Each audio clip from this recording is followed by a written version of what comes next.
friends. Welcome back to another episode of the Bright Side of Beauty podcast presented by Beyond Skin Aesthetics.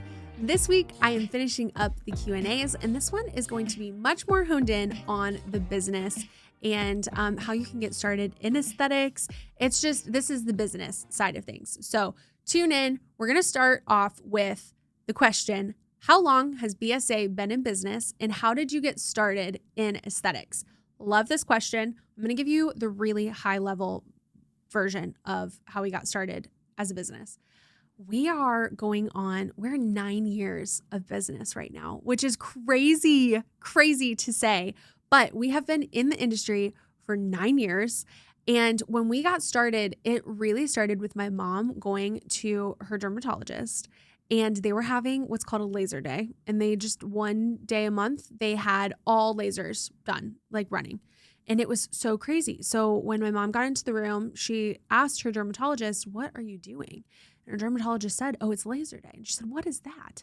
And so her dermatologist explained it. And she said, "Kim, you need to do this. Like this is totally up your alley. You need to open a medical aesthetics practice," or a med spa at the time is what they were really called more commonly.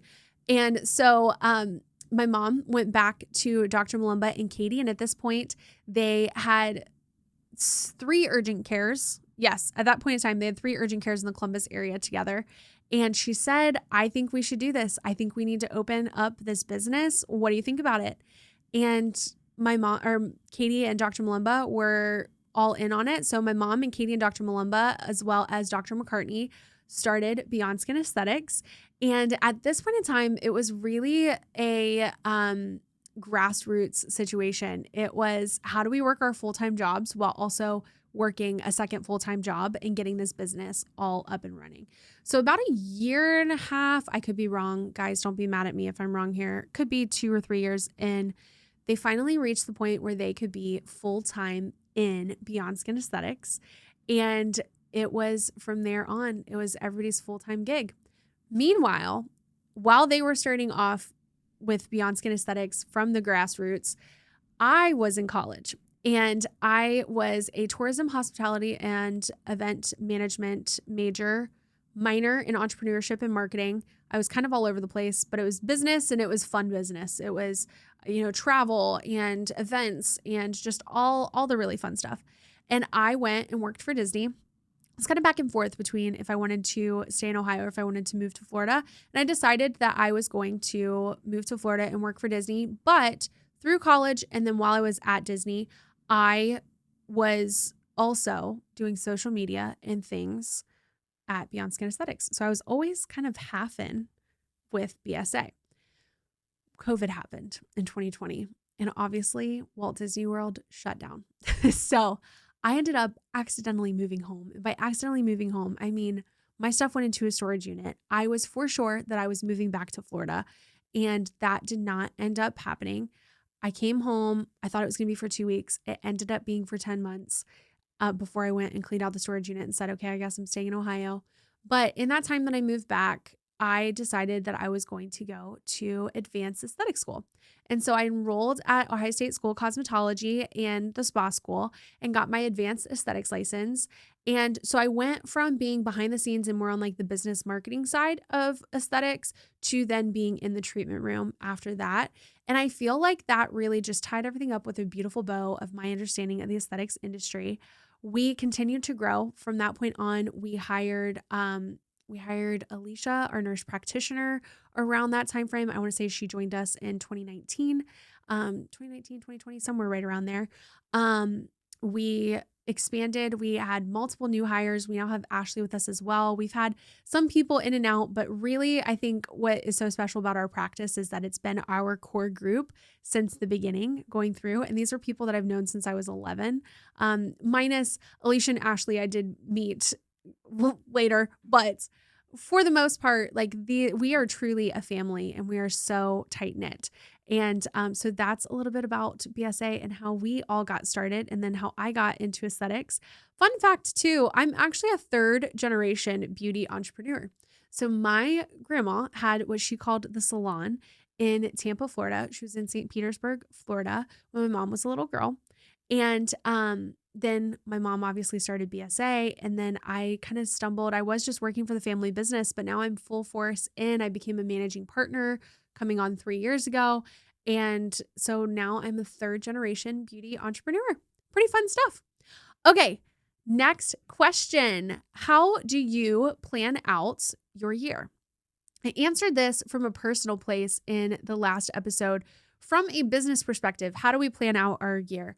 I would say that this is an ever evolving situation. We are always looking to try to be 3 steps ahead of where the rest of the industry is so that we have plenty of time to learn something, work out all the kinks, become the experts in it, but also be the groundbreakers in it too. So we are truly looking at what has not hit the industry mainstream yet that's coming. I will give a really good example. GLP-1s. We were the very first practice in Ohio to have GLP-1s. We have been in it since the very beginning, and I can confidently say that we are experts in the prescribing of GLP-1s and medical weight loss alternatives. We have had plated exosomes in our practice. We were the very first practice in Ohio to have plated exosomes. We brought them in actually right around the exact same time, but we were the very first practice. We are always looking at what is coming, what isn't mainstream yet, and educating ourselves so that we are truly the experts on it before we make a decision on if we're going to bring it into our business. We don't want to just have random things brought into our business just because we think that it's going to hit. And then if it doesn't blow up, we get rid of it. And it's like an ever evolving door.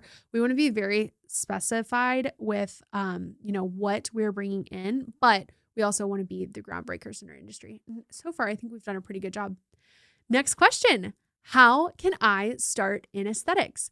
This question we get all day, every single day. So many people want to get into aesthetics. It is so beautiful and fun and exciting, and it's medicine, but it's not sad medicine. It's happy medicine, and it's helping people live more confident and healthy lives all around. And people want to be in it. And I think that we get a lot of questions about this too, because we do have such a positive work environment. So when our patients come in, they see that we enjoy what we do at work. It's exciting, it's glitzy, it's glammy, it's hard work, it's medicine, but it's really fun medicine as well. My advice with how do you get started in aesthetics is start from the bottom. Don't think that you're going to come in as a master nurse practitioner injector. If you don't know skincare, if you don't know business, really, if there's so many things that you really need to learn as you go. I would say if you are a nurse or nurse practitioner and you want to become an injector, finding a mentorship program of some sort, shadowing is a great thing. Just finding literally whatever you can to get education and start learning is a great place.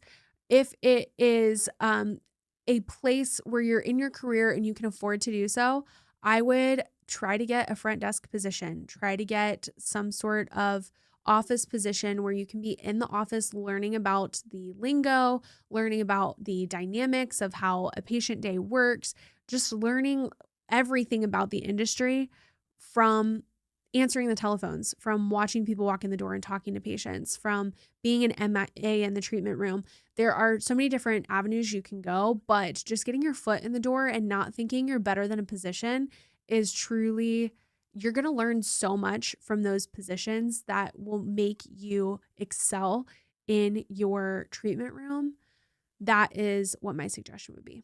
From a office standpoint, if you are maybe an office manager somewhere, you're really good at marketing or something like that, but you want to get aesthetics specific, I would say same exact deal. Just try to get your foot in the door somewhere. Ask questions and I guess ask questions. Just start asking questions. Send people DMs. Ask if you can take them to coffee or bring them coffee in for an hour of their time. Book an appointment. Ask if you can pay them for a consultation, but they give you business advice instead. I feel like that's just really good advice. Those that have been tedious at the follow-up and just trying to get any information they can is so beneficial. There are a lot of paid opportunities that you can find for learning a little bit about aesthetics. I would plan, if you are an injector, to spend about $20,000 a year on education opportunities. And these are like basically marketing type funds that you are using towards furthering your education and going to these events, taking pictures and videos, networking, like doing all the things, however you need to do it in your business write-off. But $20,000 of an investment a year. If you are not an injector, I would plan for about $10,000 of continued education a year. I think a lot of businesses will factor that into your compensation if you talk to them about it, or if you pay for it up front, they'll recompensate you for it later down the road. But just general rule of thumb, I would think about that as the investments. I would go to conferences. I would put yourself into rooms. Don't be shy. Find the conferences that are actually going to benefit you. Don't just pay for shadowing days if you don't have a room to be able to actually practice on, speaking directly to injectors.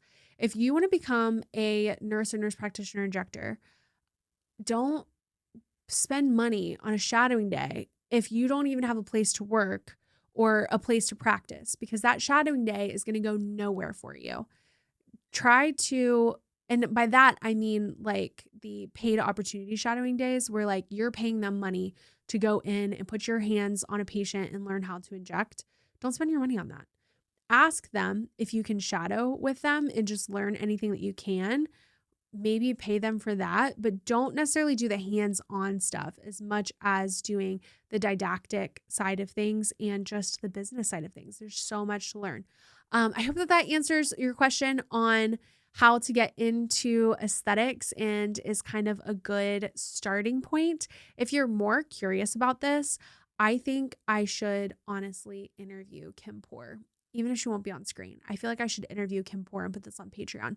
So if you have more questions about how to get started in aesthetics, or specifically like how to reach out to practices, anything like that, let me know and I will create a little something for Patreon. And hey, did you know that we're on Patreon? You can search Delaney Danielle, The Bright Side of Beauty on Patreon. And I do have some resources there, whether you are a skin enthusiast and just want to learn more about skincare, you want to learn more about business, or you want to do all of the above. We have something for you on there. If you could do me a favor, go follow us on YouTube. I would say most of our viewers are on Apple Podcasts, and that is, I'm so grateful for you on Apple Podcasts. YouTube helps us so much in our Google search. So if you don't mind, go subscribe over there so that it's boosting up our YouTube account as well. If you want to watch, you can also watch over there if you're just listening on Apple Podcasts, or of course, we're on Spotify as well. If you have any other questions that you can think of, let me know. I can answer them over on Instagram, whether that is on the Beyond Skin Aesthetics page or Skin by Delaney Danielle or the Bright Side of Beauty podcast page. We've got all the resources over there. But let me know if you guys have questions. I can also put them into Patreon resources for you too. So go hit us up on Patreon, go follow us over on Instagram, and I will see you guys next week on the Bright Side of Beauty podcast.